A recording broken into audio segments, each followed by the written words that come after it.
Olá, galerinha, tudo bem com vocês? Hoje é segunda-feira, dia 14 de junho de 2021, e nós estamos aqui para a nossa aula de CHN. Hoje nós iremos utilizar o livro Currículo em Ação nas páginas 91, 92, 93 e 94. E não se esqueçam, ao final da atividade vocês deverão enviar para mim a foto da página 92, assim eu consigo contar presença para vocês.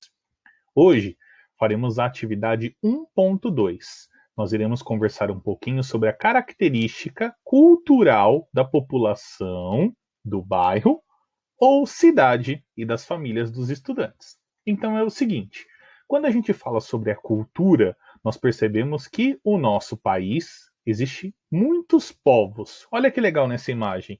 Nós temos mexicanos, nós temos japoneses. Esse mapa representa o mapa do mundo, mas nós temos um pouquinho de cada cultura aqui dentro do Brasil. Quando a gente sai na rua, por exemplo, a gente encontra japoneses, chineses, bolivianos, venezuelanos, haitianos. Então a gente consegue perceber que a cultura é muito grande, existem muitos povos e cada um dos povos tem as suas tradições. Por exemplo, quando a gente fala sobre os japoneses, o que vem à cabeça? Ah, vem a comida japonesa. Qual que é a culinária que eles têm? Eles consomem o peixe cru, o sushi. Quando a gente fala do México, por exemplo, dos mexicanos, a gente lembra o quê? Dos tacos, dos nachos, dos burritos, que são comidas tipicamente mexicanas. Então, cada um dos povos tem a sua cultura. A música, por exemplo, é totalmente diferente. A música que um japonês escuta, ela é diferente das pessoas que moram na África, por exemplo. Por quê? Cada um tem a sua cultura. Então, na letrinha A, está dizendo que nós faremos uma roda de conversa, mas nesse momento, como estamos em aulas remotas, em aula online, nós não conseguiremos fazer essa roda de conversa, tá? Então, por isso que eu coloquei o xizinho nessa atividade, que ela não vai ser feita. Mas faremos a atividade B. O que vocês terão que fazer? Nessa tabela, nós temos lugar de origem, prato típico, música e outros costumes. O que vocês deverão fazer? Eu vou enviar para vocês um link falando sobre a região Sudeste, que é a região onde nós vivemos. São Paulo está inserida na região Sudeste. Na região Sudeste, as pessoas daqui têm alguns pratos típicos, algumas comidas que a gente costuma comer, a música que a gente costuma ouvir e mais alguns costumes. Como que vocês vão ficar sabendo disso? Vocês vão acessar esse site que eu enviei para vocês, vão ler tudo que está falando sobre a região Sudeste e aí vocês vão completar essa tabela. Combinado? Lá em cima está falando assim sobre os pratos típicos da origem da sua família. Nesse caso, nós não faremos sobre a origem da família. Nós faremos sobre a região Sudeste. Por quê?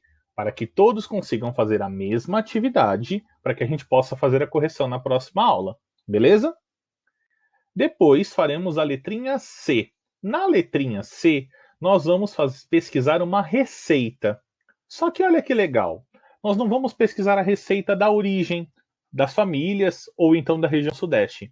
Nós vamos pesquisar uma receita de um prato típico da festa junina, já que nós estamos em junho e nós comemoramos a festa junina, infelizmente nesse ano de forma remota, mas é uma festa muito gostosa, né? Eu tenho certeza que vocês adoram. Então, vocês vão pesquisar aí na internet uma culinária, uma receita que se faz na festa junina. E aí vai colocar para mim a receita, os ingredientes e como faz essa receita. Combinado?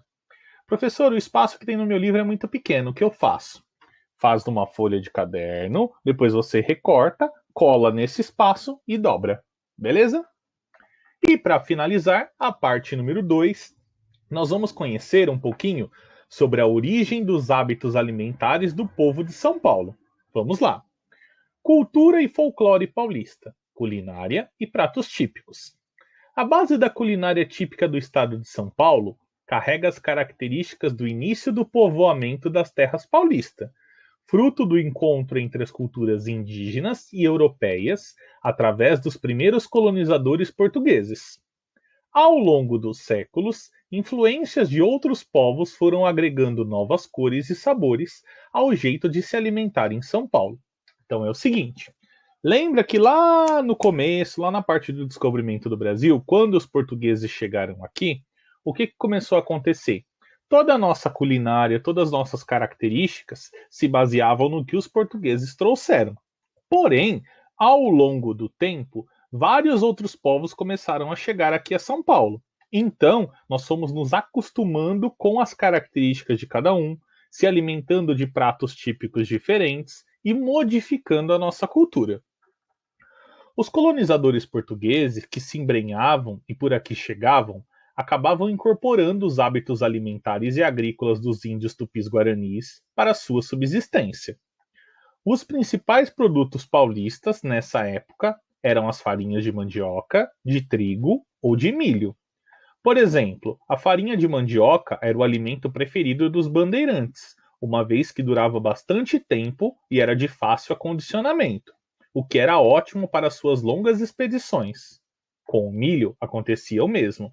Então, os colonizadores portugueses que vinham para cá, eles acabavam incorporando os hábitos alimentares dos índios. Então, os índios eles tinham alguns hábitos alimentares, né? Porque vocês lembram, quando os portugueses chegaram aqui no Brasil, os índios já moravam aqui, tá bom? Então, os índios eles tinham a sua cultura. Eles se alimentavam de alguns alimentos. E aí, quando os portugueses chegaram, eles começaram a se alimentar também do que os índios comiam, tá bom?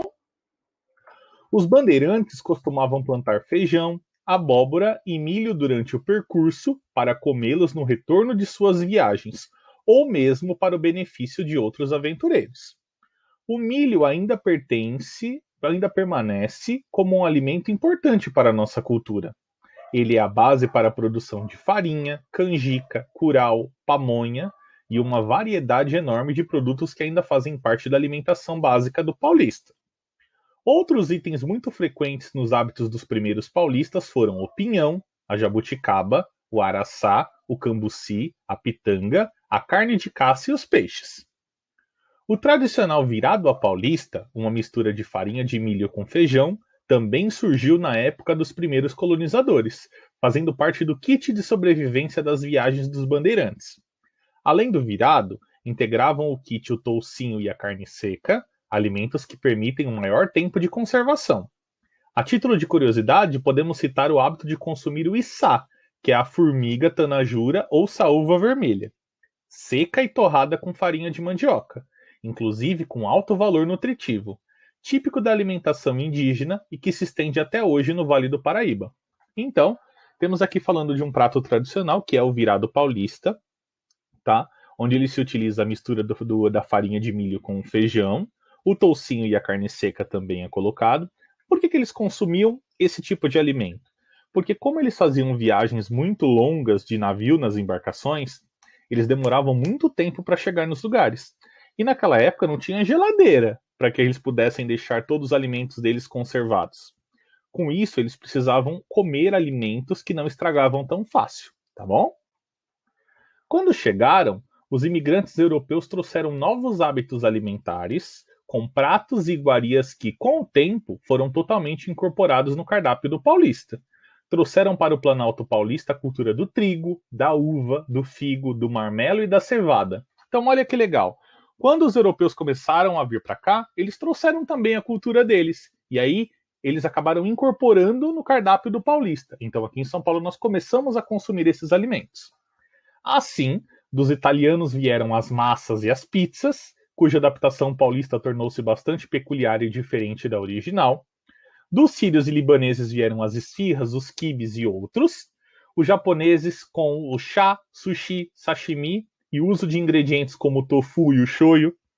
Enfim, cada povo trouxe elementos que fizeram São Paulo a capital de um dos polos gastronômicos mais importantes do mundo, segundo os dados do órgão do turismo da região metropolitana. Então, conforme vieram as pessoas de vários lugares do mundo, eles trouxeram a sua cultura, os alimentos que eles consumiam, e aí fizeram com que São Paulo se tornasse um lugar muito importante quando a gente fala a respeito das comidas. É claro que muitos pratos e receitas tradicionais dos templos das fazendas ainda fazem parte da mesa do paulista e do paulistano. Por exemplo, a canjica, a paçoca de amendoim, a marmelada, a bananada, doce de batata doce, batata roxa e abóbora. goiabada, ambrosia, que é feito com gema de ovo cozida em leite e açúcar, e todos aqueles costumeiramente feitos em tachos e panelões. Então, antigamente, o pessoal que vivia na fazenda fazia muitos desses doces, e eles ainda continuam fazendo parte da nossa cultura. Então é o seguinte, o que vocês vão colocar aqui para mim? Vocês vão ter que responder duas perguntinhas. Depois que vocês leram esse texto, e que a gente fez a discussão aqui, eu expliquei para vocês, vocês vão escrever para mim quais influências os paulistas receberam em sua cultura alimentar. Então, que influência os paulistas receberam? De que povos e o que esses povos trouxeram para a cultura de São Paulo? Quais foram as culturas que eles receberam? Então, que povo que trouxe alguma coisa para eles experimentarem e que hoje os paulistas comem? Tudo bem? E na C, vocês vão descrever para mim qual que é o costume alimentar de sua família. O que vocês costumam se alimentar em casa, beleza? Quando eu coloco costume alimentar, significa assim, o que você sempre come na sua casa, ok? Tenho certeza que eu já sei mais ou menos a resposta da C. Da letrinha B, é só voltar no texto e lembrar o que os povos trouxeram para São Paulo com a questão da alimentação, ok? Caso vocês tenham alguma dúvida, me mandem mensagem que eu estou aqui para ajudar vocês. Então é isso. Boa atividade. Tchau, tchau.